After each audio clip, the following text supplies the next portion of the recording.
tal? Bienvenidas y bienvenidos a este programa de opinión e información de la Universidad de Guadalajara, con todo respeto. Si usted creía que ya me había ido, pues no, aquí estoy de nuevo. Pero bueno, le damos la bienvenida. Qué bueno que nos recibe en sus hogares. Bienvenido, David. Gracias, Erika. Muy buenas noches a todos, a todas. Diego, ¿cómo estás? Bien, David. Sí pensamos que ya por fin nos habíamos deshecho de ti, Erika, pero bienvenida de regreso.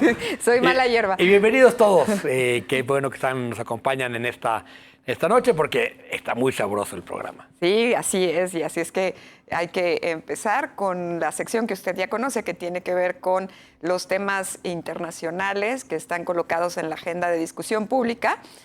Así que entonces, si les parece, vamos a ver el primer tuit que tenemos preparado para ustedes y que tiene que ver con un tema internacional que recientemente estamos discutiendo en las redes. Ahorita lo va a ver proyectado en la pantalla, pero lo voy a leer mientras tanto. Es de la cuenta de Jim Ferguson, del Reino Unido, y es una nota de última hora sobre Venezuela sobre el brink, y dividida en 3 puntos. Primero dice, Maduro despliega 15,000 efectivos en la frontera con Colombia. Segundo, los buques de guerra estadounidenses y 4,000 marines se mudan al Caribe. Y tercero, Washington lo califica de terrorista y capo de cartel con una recompensa de $50 millones en la cabeza. ¿Es esta una lucha contra el narcotráfico o las primeras tomas de una guerra de Estados Unidos?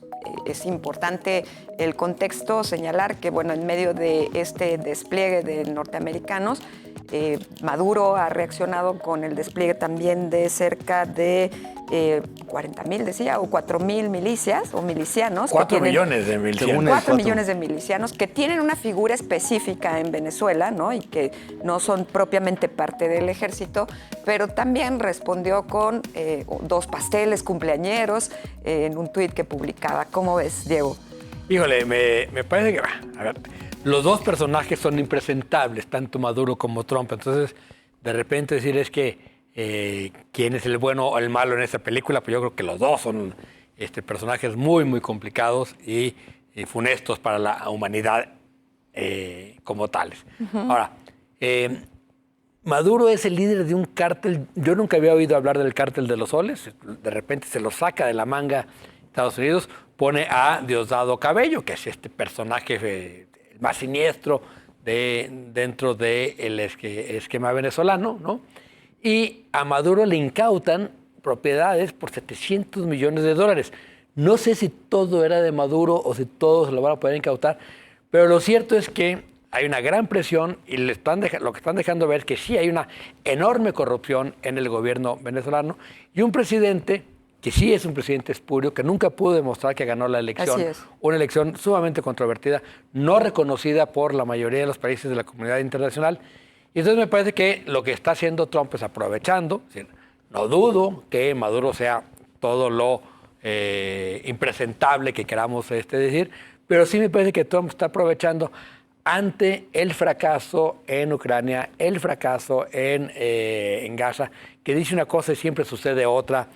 El problema interno de que una inflación que no cede, una economía que no crece, de repente, pues esta guerrita, entre comillas, guerrita, ¿no? De mandar 4,000 marines y un submarino nuclear, ¿sí? Un despliegue para no sabemos qué, si piensa invadir Venezuela, si piensa ir a agarrar a Maduro, como hicieron con Noriega en Panamá, allá a finales de los años 90, es decir, no está claro, ¿no? Salvo el despliegue trumpista, que eso es lo que sabe hacer muy bien, el despliegue. Claro, ¿no? Y hubo en algún momento una correlación que hacían con Maduro con el cártel de Sinaloa también, que se comentó por parte de las autoridades norteamericanas, pero es curioso cómo el anuncio del mandar y el despliegue viene después de la reunión que tuvo con Putin en Alaska. Y dicho sea de paso, lo que se comenta es que los aliados de Maduro no han dicho absolutamente nada, ¿no? Irak, China. Bueno, Rusia. China de hecho sí se opuso, criticó la maniobra militar americana, pero como es el área de influencia estadounidense, América para los americanos desde la doctrina Monroe, lo más probable es que aunque se opongan Moscú y Pekín, los americanos terminan haciendo lo que quieran. Y cuando digo lo que quieran, creo también que no va a haber una invasión como tal, no dan los números para abrir un frente de ese tamaño, ni tampoco creo que se pueda hacer una incursión como para capturar o matar al presidente Maduro. Es muy difícil, está cuidado por un servicio secreto cubano y por muchas, guardias personales. Más bien creo que lo que está propiciando Estados Unidos es un golpe de Estado. Lo que está buscando es que haya una decisión en el ejército, y la manera en que lo está haciendo, lo decía un analista del CNN, es, digamos, que al momento de movilizar al ejército y a las tropas venezolanas, lo que está provocando es que muchos soldados salgan de los cuarteles, se movilicen, y entonces el ejército empiece, digamos, a calentar, a tomar más fuerza, más protagonismo, y es cuando algún general puede brincar, algún coronel o teniente puede, digamos, desacatar o tratar de buscar alguna coalición interna entre los militares para propiciar un golpe de Estado. Hay que recordar que Maduro comanda uno de los ejércitos con más generales que existe en el mundo. Para un ejército regular... Parece periódico, pues. Exacto, hay miles de generales. Tiene como 50 generales precisamente porque nombró a muchísimos, todos muy leales, que está rotando para evitar que tengan, digamos, ascendencia o comando sobre las tropas o sobre los mandos medios. Y fugas Entonces también. es una cosa muy paranoica, porque evidentemente desde hace mucho sabe que está, digamos, en la mira de Washington, y por tanto creo que la estrategia es más para debilitarlo y buscar un golpe de Estado. Por eso además doblaron la oferta, El precio de la cabeza. El precio de la cabeza de reward, y también creo que al mismo tiempo Estados Unidos quiere asegurar el suministro de petróleo, porque hay que recordar que Estados Unidos nunca ha dejado de comprar petróleo venezolano, ni aún en los peores momentos de tensión, porque Estados Unidos depende mucho de ese petróleo para estabilizar los precios. Pues esta historia pinta para largo, ¿no? También no nos queremos volver a aventurar como lo hicimos con Ucrania. No, en 8 días acaba eso. Sí. No nos haga caso, pero bueno, esto pinta para largo, y quizás para contar una historia distinta, ¿no? Dentro de todo la historia de las relaciones internacionales. Vamos con el segundo tuit, si le parece, que es un tema del Estado, un tema local, y que escribe nuestra queridísima compañera de programa, Sonia Serrano, que usted va a ver en este momento en nuestra pantalla. Como siempre, Sonia diciéndonos todos los días buenos días, pero el tuit es: en nuestra portada de hoy del diario NTR, una vez más retrasan la entrega de obras de la línea 4 del tren ligero, ahora hasta junio del 2026. El retraso es ya de 20 meses. Y bueno, muestra la portada del diario NTR que documenta este asunto. Justo entiendo que ayer o hoy hubo una declaración del gobernador Pablo Lemus, ¿no? Diciendo que pues la línea 4 sí se va a llegar a terminar, pero que tiene ciertas condicionantes, incluida la de la velocidad y no sé cuántas otras, ¿no? Lo cierto es que ahora se retrasa hasta junio del 2026, justo en medio del Mundial, Diego. Sí, por eso dijo que es más probable que primero empiece la 5, que no es una línea de tren, es una línea de BRT. Que le dicen línea 5 pues porque se le ocurrió al gobernador llamarla línea 5, ¿no? Que la línea de BRT del aeropuerto al estadio, que tiene que estar a fuerzas para el Mundial, porque es una de las condiciones. Claro. Me parece que ahí pues, Mary Pozos hizo una declaración: no, ni un peso a la 5 hasta que no se acabe la 4. No, la 5 hay que hacerla porque hay que hacerla. Esas son las condiciones que pone la FIFA para la realización de una sede mundialista, que hay un transporte directo del aeropuerto al estadio, ¿no? Y eso se va a cumplir. Creo que el proyecto es más amplio y está muy bien, porque en algún momento se va a ampliar hasta Tlahuacán de los Membrillos, y va a haber 2 líneas, una que entre por todo el periférico hasta Tezistán, justo aquí a Canal 44, ¿no? Esta estación del tren que tenemos aquí en Periférico y Tezistán, y otra que irá por dentro, por González Gallo, Washington, y luego Mariano Otero hasta Plaza del Sol. Es decir, el proyecto de transporte del aeropuerto me parece que es mucho más completo, ¿no? Y el problema de la línea 4 es un problema muy grave de que no se hizo con una planeación clara, con un proyecto ejecutivo de cómo iba a ser la convivencia con la vía de tren. Es decir, y con los sistemas, ¿no? Es que ahí pasa el tren de carga a Manzanillo, ¿no? Y entonces ahora Ferromex dice, pues, hay que hacer un montón de cosas, ¿no? Para la convivencia segura de los pasajeros, y eso creo que nunca lo hizo bien la CIOP, y ese es el gran atore que tiene. Ajá, muy bien. Tú, David, ¿cómo Pues, ves el sí, creo que la línea 4 todavía está por discutirse y evaluarse y analizarse mucho más a fondo, porque hay dos cuestiones que a mí siempre me han inquietado. Una es, por supuesto, la falta de un plan, de un proyecto ejecutivo, la falta de una planeación financiera, la falta de un montón de permisos y adecuaciones ferroviarias y de otra índole para que eso pudiera correr.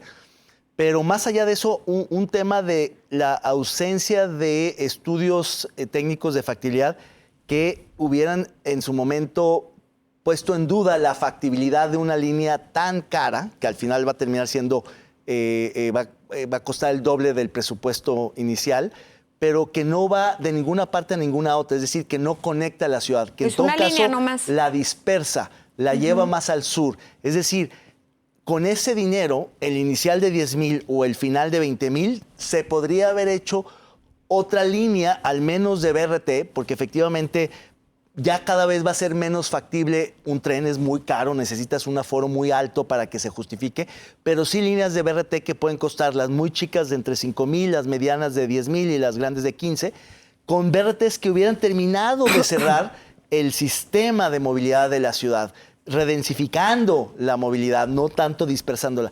Y segundo, el tema de por qué el trazo ahí, en qué predios pasa, más allá del retraso y el desorden y el desastre. Creo que todavía en este país, y no lo digo solamente por la L4, sino por el Tren Maya y por muchas otras obras públicas, estos retrasos formidables y estos sobrecostos insólitos no tienen ninguna implicación. No hay rendición de cuentas sobre eso. Eso Mucho en menos términos justicia. financieros cuesta una barbaridad.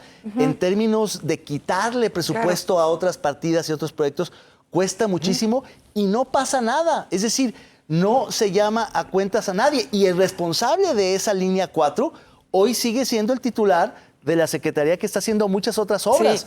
¿Por qué no ha rendido cuentas del L4 cuando sigue haciendo muchas otras? Pues bueno, esto va a dar, creo que da para un segmento completo, ¿no? De análisis, sobre todo porque también hay que recordar, la FIFA hizo una evaluación rumbo a finales de la semana pasada y decía, pues en la revisión de todas estas interconexiones está muy bien la Ciudad de México, bien Nuevo León, pésimo Jalisco, así es que habrá que ver si esto no les mete presión. No, pero que si llegaron a vivir la carretera de Chapala como hasta ahorita, sí está hecha claro, aún. claro, sí. Bueno, Sí. Usted ya nos contará sus experiencias tortuosas de aquí a la carretera Chapala, pero vamos con un corte comercial y regresamos a los siguientes bloques. No se vaya, siga con nosotras, con nosotros.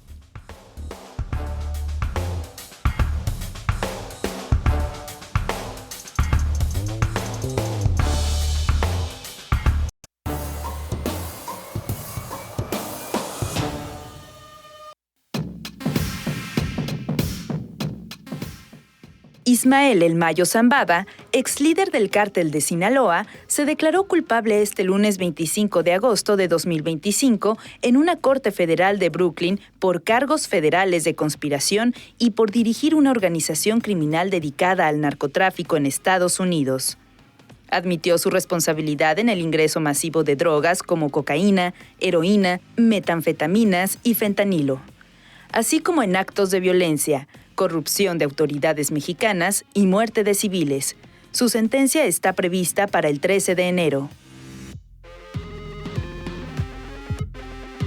Sin duda la nota de la semana ha sido esta declaración de culpabilidad del Mayo Zambada. La esperábamos desde hace unos días, pero el día de ayer en la ya famosa corte en México del juez Brian Cogan, el que ha juzgado a García Luna, al Chapo, ahora se presenta el Mayo Zambada y dice que es culpable, acepta pagar una pequeña multa de 15 mil millones de dólares, sí, más o menos la mitad de lo que nos costó el Tren Maya, ¿no? Para daros una idea del ¿Será tamaño, que la pagará? el tamaño de lo que está reconociendo y las implicaciones que ha tenido en México, tanto los morenistas de la presidenta Sheinbaum para abajo, como todos los de la oposición, están seguros de que el Mayo va a empinar a los de enfrente, va a acabar afectando a sus enemigos. Y en realidad lo que dijo el Mayo es, yo llevo 40 años en esto, sobornando políticos, policías y militares, Erika. Sí, bueno, no lo podíamos saber, o por lo menos imaginar, ¿no? Hoy en la mañana que leí la portada del Universal que decía, soborné a policías, militares y políticos, dije, ¿a poco? ¿Es en serio que capturaron a un líder del narcotráfico de ese tamaño sin que supiéramos que pasaba eso? Pues poca imaginación, ¿no? Entonces, a ver, a mí me llama mucho la atención la rueda de prensa de Pam Bondi, ¿no? Que lo hace rodeada de todas las autoridades norteamericanas. Creo que le da un golpe de respaldo a la DEA en la rueda de prensa de ayer. Una DEA que está deteriorada en su imagen externa, sobre todo también con las autoridades mexicanas. Y también me parece que comienzan a crear sobre la figura del Mayo Zambada una serie de mitos, ¿no? y de historias construidas, como esta idea de es un criminal que vivía en un palacio y de ahora en adelante va a pasar el resto de sus días en una cárcel de máxima seguridad. Cuando, bueno, Julio Scherer, María Scherer, todos pueden atestiguar que vivía en un rancho, ¿no? Sí. Escondido. Entonces, a mí me parece que vamos a enfrentar también una construcción simbólica sobre su figura en términos de representar y de decir, miren lo que logramos agarrar o que logramos obtener sin que ustedes nos lo dieran, ¿no? Y interesante también está que en ese ínter, pues las autoridades mexicanas sí lleven cerca de 50 personajes criminales entregados ahí, ahora sí a las autoridades norteamericanas. Algo está pasando que no sabemos leer, discutir, ¿no? Y que me parece que trae ahí aristas medio perversonas, ¿no? Hay un cambio en la política de seguridad de México, sin duda, ¿no? Sí, sí. Hay que recordar que al Mayo no lo detuvo México, jamás. Nunca pisó una cárcel mexicana el Mayo, a diferencia del Chapo que iba y venía, entraba y salía, ¿no? El Mayo jamás tocó la cárcel. Sí, lo decías bien en el sentido de que la historia del narcotráfico mexicano podría caber en la biografía del Mayo Zambada. Es decir, tiene 43 años acreditados en la industria, hizo más de 100,000 millones de dólares en exportación de más o menos, que dijo algo así como 20 millones de kilos, o sea... 1,5 millones de kilos de cocaína. 1,5 millones de kilos de cocaína. Nomás de cocaína, de lo demás no me acuerdo. Esos son 150 toneladas. Es decir, logísticamente es una proeza meter 150 toneladas. Es un tren, ¿no? Completo de cocaína a Estados Unidos. Es decir, es una trayectoria... Y que se lo habían metido por las narices los gringos. Sí, claro. Y lo pasó por túneles, por maletas, con llantas, ¿no? A través de latas, y luego todos los gringos a la nariz. Y conformando una red criminal interna, ¿no? Que ni siquiera es visible. Adentro, sí. Adentro de Estados Unidos. Lo interesante es que alguien como el Mayo, que ya es grande, que ya hizo lo que quiso, que además vivió como quiso realmente, que nunca pisó una cárcel, que incluso lo respetaban, de alguna manera lo iban a entrevistar, le rendían pleitesía, reconocimiento y tal, acabó en una tragedia por una traición y por una serie de, digamos, maniobras y carambolas extrañas, Cuando ¿no? lo invitan a una reunión con el gobernador, a él le parece lo más natural ir. Claro, porque estaba acostumbrado. Seguramente había ido muchísimas otras. Claro, y lo engañan y por eso cae. Y yo creo que a estas alturas de su vida, él seguramente piensa que no le quedan tantos años y que mejor terminarlos más o menos bien, y termina concediendo todas. Reconocer que va a pagar una multa de 15,000 millones de dólares, pues imagínate las ganancias que obtuvo y quién sabe dónde vaya a sacar los recursos, porque parecería ficción que pueda pagar tal cantidad de dinero. Pero que alguien lo tenga en algún lado. O sea, que alguien llegue, vengo a pagar la fianza del señor para que no lo maten, para que no lo... Sí, es el costo para que le perdonen la muerte. La sentencia de muerte. Seguramente se va a quedar el resto de su vida encarcelado en condiciones favorables y va a soltar la sopa. Y alguien que estuvo 43 años en el narco, pues seguramente sobornó a policías, militares, políticos de todos los signos, de todas las épocas. Empezó el cártel de Guadalajara, luego se fue el cártel de Juárez. De con el Juárez, Señor con de el los Señor Cielos. Luego formó el de En el Sinaloa. 2001, junto con el Chapo y el Güero Funda el de Palma, Sinaloa. fundan el de Sinaloa ya como unos muchachazos. No, estamos esperando la serie del Sí, Mayo. pero además, Es una serie, va a ser el exitosísima. cártel más longevo y exitoso que ha habido en México. Es decir, ningún otro cártel ha habido tantos años.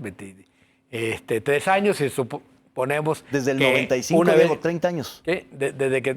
Sí, pero 2001 es cuando formalmente ya se asocia ya. con el Chapo, ¿no? Sí, pero bueno, dos meses después de su captura empieza lo que parece ser la disolución La disolución del cártel. ¿no? Salvo y que agarren a es Iván interno y que Archívalo. hay que ver quién ocupa ese lugar.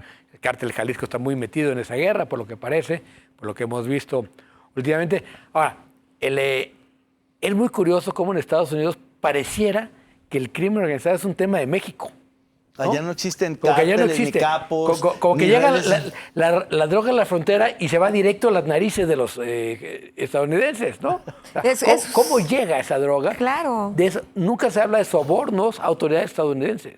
Claro, y tampoco de la articulación de las bandas criminales norteamericanas, que son las mulas, como podríamos llamarles, ¿no? Que son las que transportan hacia quien distribuye o vende. Hasta la última milla, ¿no? Claro, que esa última milla es responsabilidad de los norteamericanos y no tenemos la menor idea de por qué ven hacia afuera y no dentro de Y sus que es así, narices, ¿no? de repente tenemos algunas noticias de que agarraron alguna pandilla que distribuía alguna red en una ciudad, Puro etcétera. dealer, Menor, puro dealer puro dealer pequeño menor. de barrio, ¿no? Pero es justamente, o sea, se ataca la última milla, ¿no? Por una cuestión de seguridad, realmente, ¿no? Yo creo que Estados Unidos en eso, que cada quien se meta lo que quiera por la nariz o por las venas, lo que les preocupa es que sea una cuestión de salud, que se les mueran, como ahora Sí, con el fentanilo, o que haya violencia en la entrega, que es lo que persiguen mucho. Nadie persigue esta gran red de distribución, de macrodistribución, porque ese tren de cocaína se movió por todo Estados Unidos. Sí, sí. No, es una red logística de distribución porque efectivamente entran paquetes que terminan en pequeñas grapas en las calles. ¿Quién hace esa distribución? Es enorme. A ver si ahora el Mayo canta y dice quiénes eran sus contrapartes en el otro lado. No, le van a preguntar por México, hombre. Por eso también llama la atención mucho el hecho del fuerte respaldo del gobierno de Trump a la DEA, ¿no? Sí. Es como resignificar el papel de la DEA dentro del procedimiento e ir en contra un poco de lo que se venía construyendo en el discurso de Morena sobre Sí. la DEA, ¿no? Pues no sé, pero yo si fuera Cienfuegos sí dormiría un poco incómodo el día de hoy. General Cienfuegos, ¿no? No la vayan a revivir por ahí un casito porque la DEA se quedó muy enchilada con ese asunto del regreso de Cienfuegos a México. Sí. Vamos a el resbalón de la semana, que también se lo debemos a Sonia Serrano y a NTR, está muy bonito, véalo.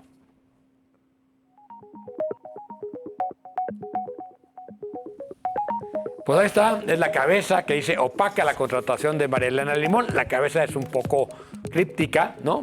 Lo que sucedió es que María Elena Limón está contratada como asesora también, ahora de la Secretaría de Administración en el gobierno del Estado, con un muy buen sueldo y absolutamente nadie sabe lo que hace. Sí, parece ya una costumbre de los movimientos, de los gobiernos de Movimiento Ciudadano, ¿no? Ahora ya hay quien piensa que este es el caso de Lady Administración, como Lady Ciapa. Lady Limón, ¿por qué no le pusieron Lady Limón? Lady Limón. Toda proporción guardada, porque pues habría que conocer mucho sobre eso. Para contexto, pues María Elena Limón fue 2 veces alcaldesa de Tlaquepaque y diputada federal, ¿no? En la pasada legislatura, y ahora pues nos estamos enterando de que trabaja en la Secretaría de Administración. ¿Cómo? ¿Qué ¿Qué cobra? hace? No sé, lo que no nos hemos enterado es de que trabaja. Cierto. Sí, ¿verdad? bueno, Cobra. es el No nos vaya a clásico. denunciar por Sí. violencia política en razón de género. Es un salvavidas que le avientan tras su derrota que no le ha, digamos, no ha podido digerirla, no la ha podido reconocer. Fue una Sí, derrota, la de en mi Tlaquepaque. opinión, muy predecible, pero no reconocida por el Limón y la alcaldesa que perdió, Citlali. Y en ese sentido, en lugar de que pudieran en todo caso contratarle en el partido, que ahí sería justificable que pues haga grilla, que se meta a hacer publicidad, promoción, lo que sea, la contraten en el gobierno como aviadora, porque eso es finalmente igual que Lady Ciapa, Lady Limón, Lady Administración. Todos ese tipo de asesores de alto nivel no trabajan, no hay productos, no hay entregables, no hay resultados, no hay evaluaciones, no hay contratos, no hay cláusulas, no hay nada. Simplemente son asesorías de café que conversan un poco de la estrategia de compras o de lo que sea, pero en realidad es una beca, mal dicho una beca porque los becarios pueden ser serios, más bien es una especie de subsidio para que pueda seguir brillando. Es un robo. Es un robo, porque si lo hiciera el partido con sus recursos, pues son los recursos que ya están en el partido. Pero están haciendo política partidista con nuestros recursos. Por eso. Es un robo. No, por eso, claro. No, es que dije que cuando se dice que es una becaria, pobres becarios, ¿qué culpa tienen? No. Por eso digo que en el partido sabrá si contrata de asesor para grilla, para lo que sea, alguien con ese perfil. Digamos que hay un poco de autonomía y discrecionalidad en las designaciones.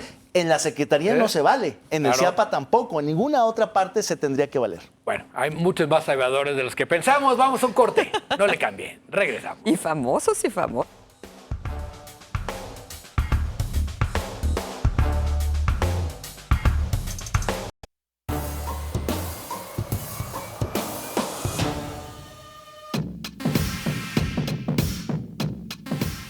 El Tribunal de Justicia Administrativa autorizó recientemente la construcción de 17,000 viviendas en Valle de los Molinos, zona de conservación ecológica, lo que generó fuertes críticas y anunció acciones legales en contra.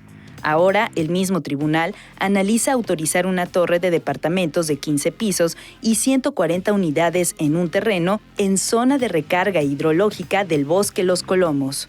El gobernador Pablo Lemus advirtió: "Sobre mi cadáver permitiré esta obra", y anunció que impugnará la decisión judicial.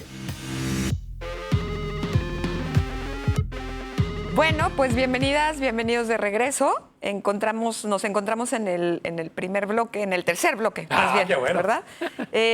A ver, pues yo desde que tengo uso de razón conozco un tribunal de justicia administrativa que ha hecho lo mismo permanentemente, autorizar construcciones de obras magnas en donde no se debe. Y esto también tiene que ver con una falta de actualización y contundencia de los planes de desarrollo, de los planes municipales de desarrollo, que controlan también el territorio y el desarrollo urbano. Al parecer, pues nadie puede contra los magistrados y magistradas que forman parte de ese tribunal, y habrá que ver entonces si de verdad se activan las autoridades de otros poderes para poder ir en contra de estas 17,000 viviendas en Valle de los Molinos que terminan asfixiando todavía más toda la zona de Tezistán, la zona norte de Zapopan, más una inaudita construcción de una torre de departamentos de 15 pisos en Los Colomos, en el Bosque de Los Colomos. La alcaldesa de Guadalajara ha dicho que ella tiene a su equipo preparado para la defensa de ultranza del Bosque de Los Colomos. ¿Cómo ves al tribunal, Diego? A ver, es que yo creo que son dos casos distintos, el de el Valle de los Molinos, el de Colomos, con un elemento común, que es el tribunal. El tribunal administrativo. Ahora, hay que leer lo que escribió, me pareció muy interesante, Jesús Ibarra, ¿no? Que se metió al expediente y dice: a ver, es que este es el típico caso donde el ayuntamiento se deja perder. Claro. Porque el ayuntamiento no presentó el recurso a tiempo. Y tal cual, su límite era el 30 de enero y lo presentan el 6 de febrero.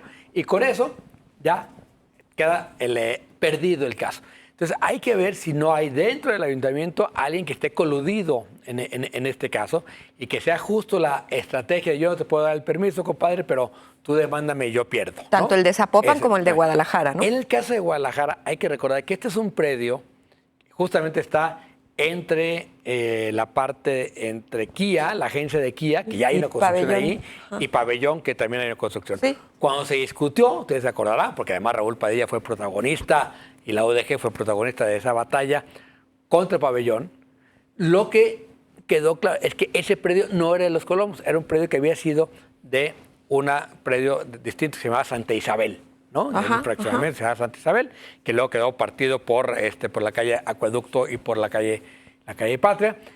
Y entonces la pregunta es de Los Colomos o no es de Los Colomos? No tengo duda de que haya afectación.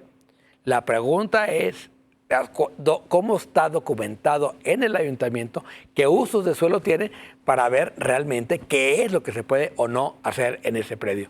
Porque finalmente hay historia, hay derechos ya ganados por los propietarios de terreno, que no tengo ni idea de quién sea, pero hay algo ahí, hay una historia que hay que revisar, creo yo, mucho más a fondo. Hay quien hablaba de Rodrigo, de un tal Tomé o... Sí, Felipe Tomé. Felipe Tomé. Felipe Tomé. compró Sí. Tomé cuando le compra... Que también tiene un historial, ¿eh? Sí, O sea...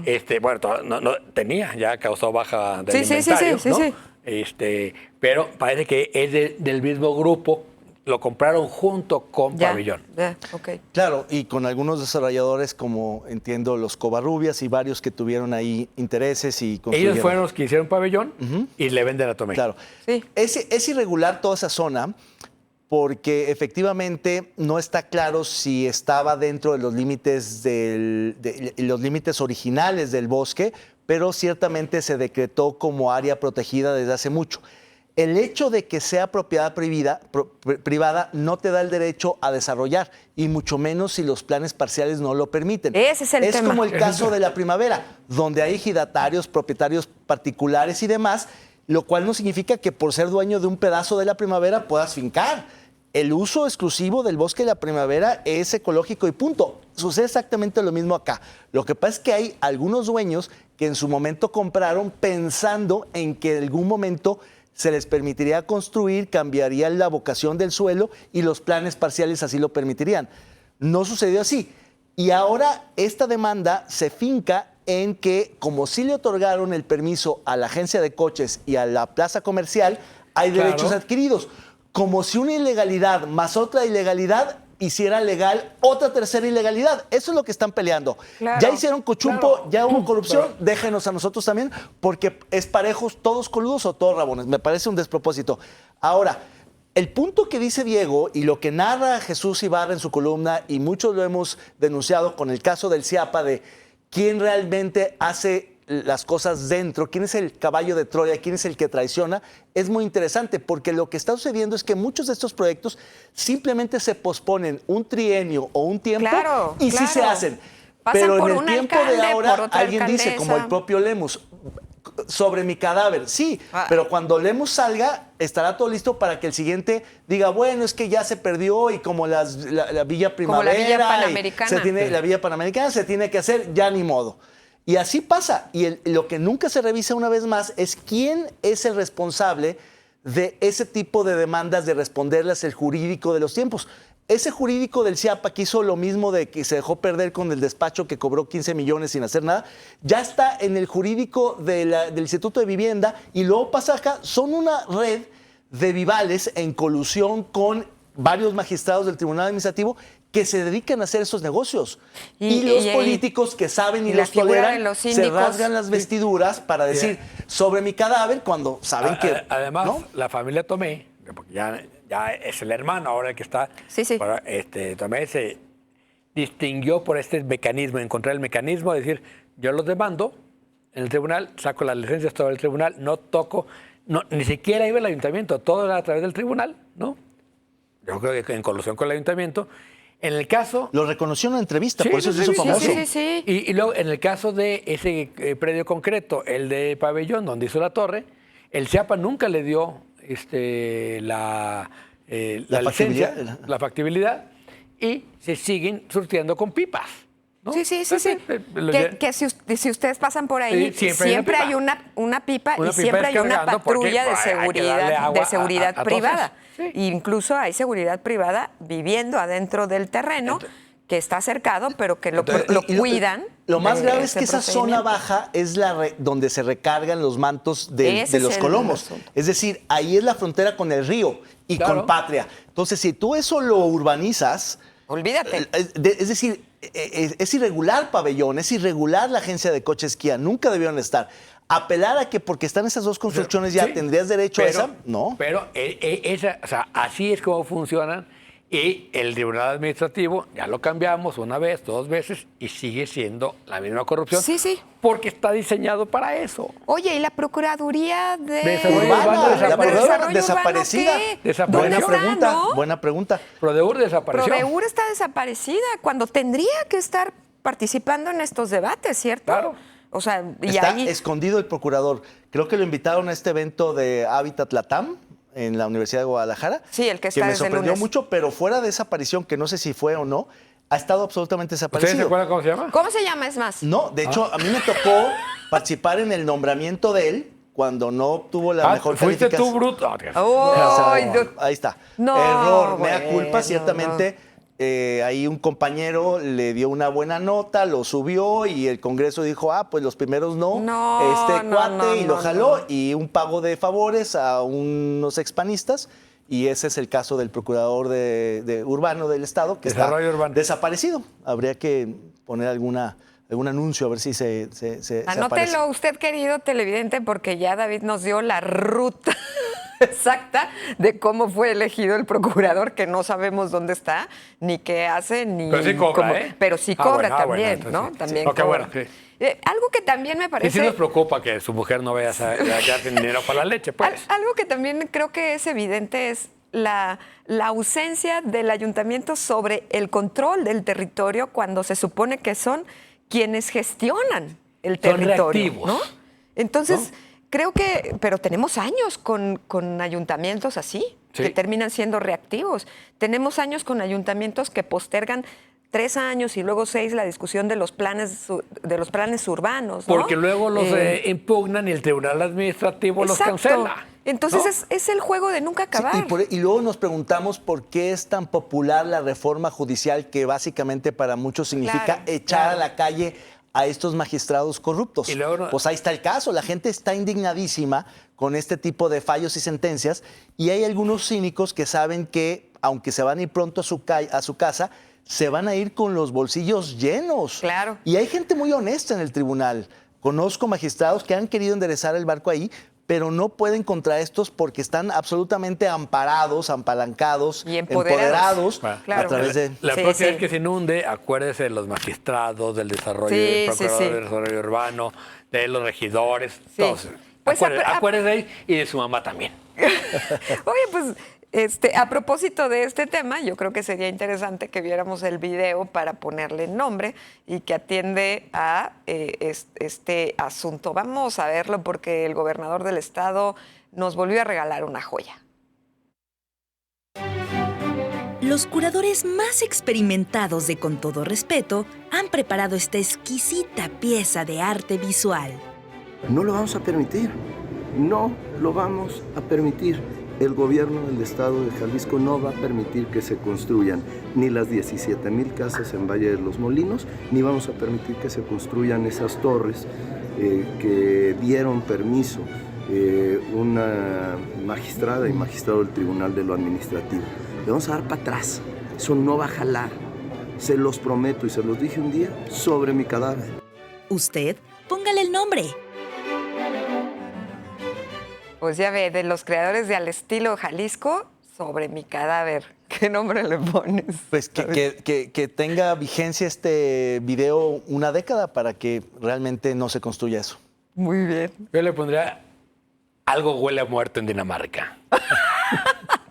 Muy bien, yo me voy con esa. Yo creo que ese tema de Al Estilo Jalisco marca esta tendencia con este tipo de frases que le gusta usar al gobernador Pablo Lemus, ¿no? Sobre mi cadáver y al estilo Jalisco. Que no haya funeral. Que no haya, en medio de una reunión del eje Nuevo León, Jalisco, como los ejes de la Segunda Guerra. Con el eje... Extraño.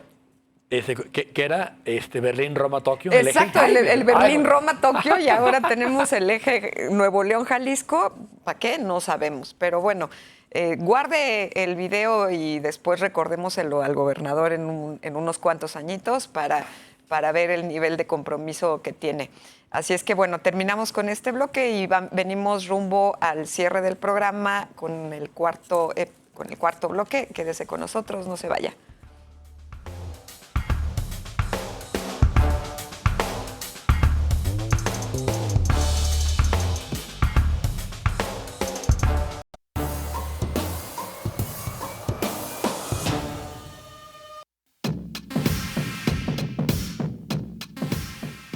Claudia Sheinbaum cumple el primer año de su presidencia el próximo 1 de octubre de 2025. En estos días, varios medios han analizado si habrá cambios en su gabinete, normalmente esperados tras un ciclo o al presentar un informe de gobierno. Será el próximo lunes cuando envíe el documento que aglutina el primer año de gobierno. Y bueno, ya sabemos que los informes en este país son un ritual casi como la llevada de la Virgen de Zapopan o la visita a la Basílica el 12 de diciembre en Ciudad de México, porque son rituales que marcan fechas. En realidad, la presidenta cumple el año hasta octubre, pero políticamente es el fin del primer ciclo. Y se especula ya la posibilidad de que haya algunos cambios en el gabinete. El que más se ha insistido es un cambio en la Secretaría de Gobernación, donde Claudia Sheinbaum estaría buscando a alguien más cercano. Se especula también la posibilidad de un cambio en educación, o incluso que se espere a que ambos se vayan de candidatos, ella a San Luis Potosí, él a Colima. En fin, especulaciones, David. Sí, muchas especulaciones. Se ha dicho que pues, es un gabinete heredado, un gabinete impuesto, un gabinete ajeno, un gabinete desleal. Pero la verdad es que fuera de algunos rumores como estos que mencionas, realmente no hay mucho más ruido que eso. Para mí que Claudia Sheinbaum va a posponer los cambios precisamente para darles una salida natural, orgánica, no precipitada, no forzada, y creo que se va a ir prácticamente sin cambios, y lo mismo con cambios fuera del gabinete, pero que también son importantísimos, como los de los coordinadores parlamentarios. Decía un analista, Jorge Cepeda Patterson, que creo que es un buen intérprete de la 4T, que le convienen más algunos secretarios y coordinadores parlamentarios y políticos débiles, pero trabajando para ella, que afuera en la grilla jugando en contra suya. Entonces creo que todavía algunos de los cuadros de Sheinbaum no están suficientemente maduros, consolidados o, digamos, expuestos para ocupar algunas de las carteras, y eso quizá ocurra en el segundo o hasta en el tercer año. Sheinbaum cerrará con un equipo mucho más suyo que de López Obrador, pero creo que todavía al final de este primer año no están muy claros cuáles cambios podría haber, digamos, en función de la gente cercana a Sheinbaum. Quizá pueda meter a alguien no cercano, pero más eficaz, que empiece a dar más resultados, pero no de su confianza, sino por razones estrictamente profesionales.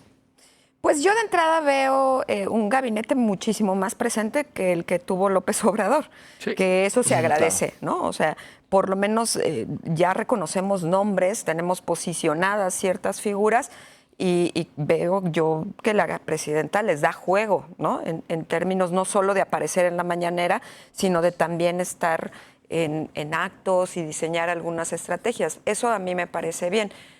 Yo no veo que tenga un gabinete totalmente heredado. Creo que algunas posiciones que le permitían diseñar programas sociales o participar dentro de su proyecto de gobierno, desde la lógica social, cultural y demás, eran nombramientos de gente cercana a ella, ¿no?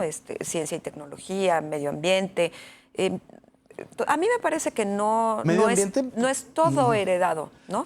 Un cambio que sí creo que va a suceder ahora en septiembre es el relevo de Moctezuma en la embajada de Estados Unidos. Eso sí. Pero ese en particular, porque sí es suya. Sí. Y ese es gabinete, ese es una... incluso se especula que Juan Ramón podría salir por lo mal que lo ha hecho. Pues ¿no? es muy sencillo que podrías hacer cambios en el segundo y en el tercer nivel. Eso es muy probable, ¿no? Hay mucha especulación. Yo sí creo también que la secretaria de Gobernación no le está dando el resultado que daba. No. Mario Delgado ciertamente tampoco de su equipo, pero no es que no es que le estén urja, haciendo daño ni nada. Que le estén haciendo un daño. No creo que tenga problema. Vamos al siguiente tema que tiene que ver con ahora el pleito con León, ahora por el acueducto que va de la presa de Solís a León. Es un proyecto que ya está en el paquete de obras del gobierno federal, ya está en marcha, y ahora los 8 alcaldes de la ribera del lago de Chapala son los que se oponen. Veamos esto.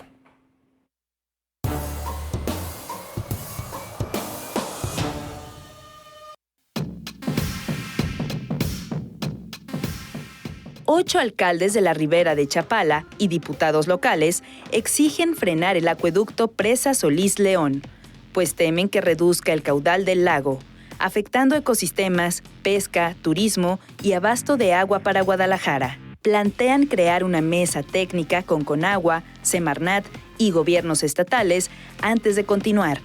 En contraste, autoridades de Guanajuato defienden que el proyecto es viable y con sustento técnico, lo que mantiene la tensión regional sobre el futuro del lago.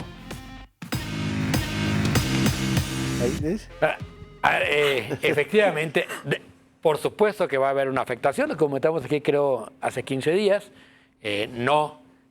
La afectación no se va a notar en años de mucha lluvia como este, pero decíamos un año como el 2011 que el lago subió apenas 30 centímetros. Tener esa desviación a León hubiera significado que el lago subiera solo 15 centímetros. Es decir, no es lo mismo 15 centímetros cuando sube 2 metros, 2 metros y medio, en los años extraordinarios, ¿no? Que dices, bueno, no pasa nada, a años malos. Lo cierto es que León dejamos a León sin ninguna otra opción, ¿no? Jalisco es responsable en gran medida por su chauvinismo, por estos gobernadores sucesivos, hay que decirlo, de Ramírez Acuña para acá, montados en el chauvinismo y en el estilo Jalisco. Hoy el problema lo tenemos en Chapala, antes lo teníamos en el Verde. Sí, en el eje Chapala, Poncitlán, Tuxcueca y todos los demás que están alrededor. A ver, yo creo que los alcaldes tienen poca fuerza política como para poder hacer algo, ¿no? O como para poder modificar el panorama. Y me parece que hacen bien en tener un posicionamiento conjunto, mal harían si no lo hicieran, pero más allá del posicionamiento tendrían que armar una estrategia de incidencia que les permita establecer una mesa de diálogo o una mesa de colaboración que permita conocer el proyecto ejecutivo, porque claro está que no lo conocen, ¿no? Que lo conoce la gobernadora de Guanajuato, quizás quien gobierna León, pero nadie más, o lo conocen los alcaldes, ¿no? Conocen el proyecto de impacto, el proyecto de desarrollo, no lo sé. Me parece que esa participación está desdibujada. Y otra vez lo que yo alcanzo a ver, o lo que percibo, es una percepción nada más, es el envalentonamiento del gobernador, ¿no? Con un discurso también fuera de toda lógica técnica y de incidencia política, que cae en esto que tú bien describes, que es el chauvinismo jalisciense de a mí no me van a venir a pisar un centímetro de nada, ¿no? Y alrededor de esto, pues hay una discusión de futuro. Claro. Que no puede postergarse. Claro, cuando Jalisco pierde, arrebata. Yo creo que es uno de esos temas en donde justamente el chauvinismo, el regionalismo, esa parte pues aflora y vende bien, políticamente rentable. Pero más allá de ese discurso envalentonado y tal, sí creo que hay un problema estructural muy grave porque efectivamente es un tema de cuencas, de distintas cuencas, donde el error gravísimo del Zapotillo, y aquí lo decíamos la otra ocasión, nos está pasando factura, y justamente porque no ajusta el agua del Zapotillo, porque quedó a 40 metros cuando pudo haber sido de 115, entonces en reciprocidad, en respuesta, Guanajuato dice, bueno, pues entonces tomo de otra parte. El problema es que como el agua que iba a salir de Zapotillo era para consumo humano para León, y la de Solís también va a ser para lo mismo, ya rivaliza con la extracción de agua de Chapala también para consumo humano de Guadalajara. Y por tanto ya están al mismo nivel de prioridad ambos consumos porque son para humanos. Es decir, en algún momento si hay una escasez grave, no puedes privilegiar a Guadalajara sobre León ni León sobre Guadalajara. Entonces te vas contra el lago.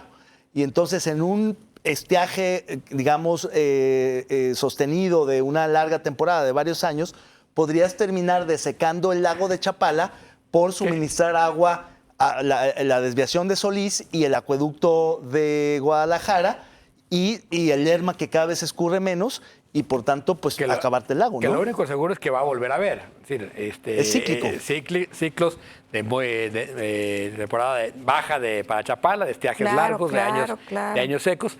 Ahora, sí tenemos que pensar el Lerma de una manera distinta El Lerma le da de tomar a la mitad de la Ciudad de México Sí. con el sistema Sí. Cutzamala. En sus Le da- orígenes, en sí, le da el Y altiplán. que está A Toluca, ahorita al 70%, a ¿no? Querétaro, a León ahora, ¿sí? Y a Guadalajara. Ninguna otra cuenca del país tiene la presión tiene humana que tiene el Lerma. Debería ser prioridad nacional rescatar el Exacto, Lerma. sí, ¿no? sí. ¿Y cómo Pero se puede rescatar rescatarlo? sin- Pues básicamente es que los usos se racionalicen. sobre todo el uso agrícola. O sea, se riega mucho con el Lerma, está muy bien, son valles muy fértiles alrededor del Lerma, pero no se está usando de una manera digamos, adecuada el agua en el Lerma. Me parece que es una batalla perdida. Y el lo digo tratamiento de las sinceramente. aguas. Es decir, Esta es una batalla perdida, ¿no? No vale la pena Esto- pelearse con León.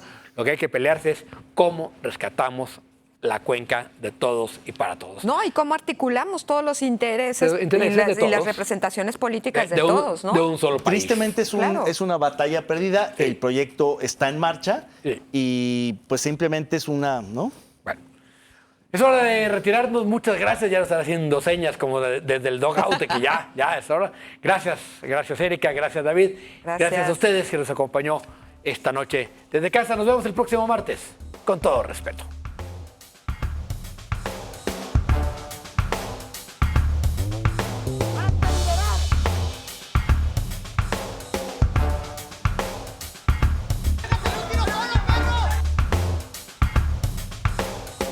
We need strong borders